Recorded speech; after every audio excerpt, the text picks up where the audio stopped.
برشلونة بنظيره ريال مدريد على ملعب كامب نو، معقل الفريق الكتالوني في قمة مثيرة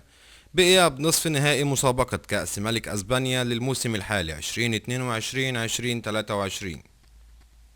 انتهت مباراة الذهاب بين برشلونة وريال مدريد بتفوق الفريق الكتالوني بهدف نظيف خلال فعاليات المباراة التي أقيمت بينهما قبل شهر على ملعب سانتياغو برنابيو في كلاسيكو ذهاب نصف نهائي كأس ملك أسبانيا للموسم الحالي 2022-2023. وتأهل ريال مدريد إلى نصف نهائي كأس ملك أسبانيا بعدما فاز على فريق بهدف دون رد في دور ال 32، ثم عبر فيا ريال في دور ال 16 بنتيجة 3-2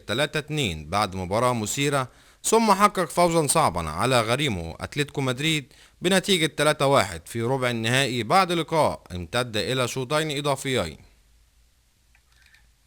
ومن المقرر أن تقام مباراة برشلونة ضد ريال مدريد في 9 من مساء اليوم الأربعاء على ملعب كامب نو في إياب نصف نهائي كأس ملك أسبانيا،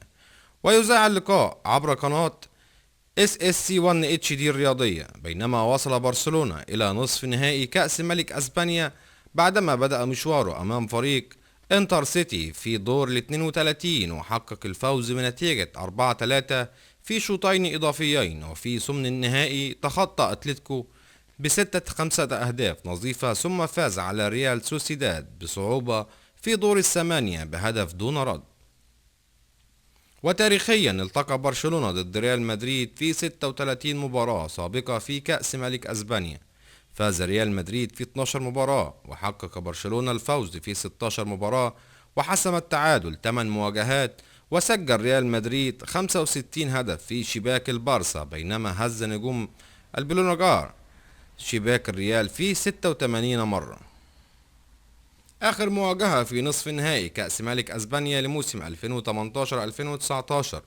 انتهت مباراة الذهاب على ملعب كامب نو بالتعادل 1-1، قبل أن يحقق البلوغار الفوز إيابا على سانتياغو برنابيو بثلاثية نظيفة. وإجماليا التقى فريقي برشلونة ضد ريال مدريد في 253 مباراة.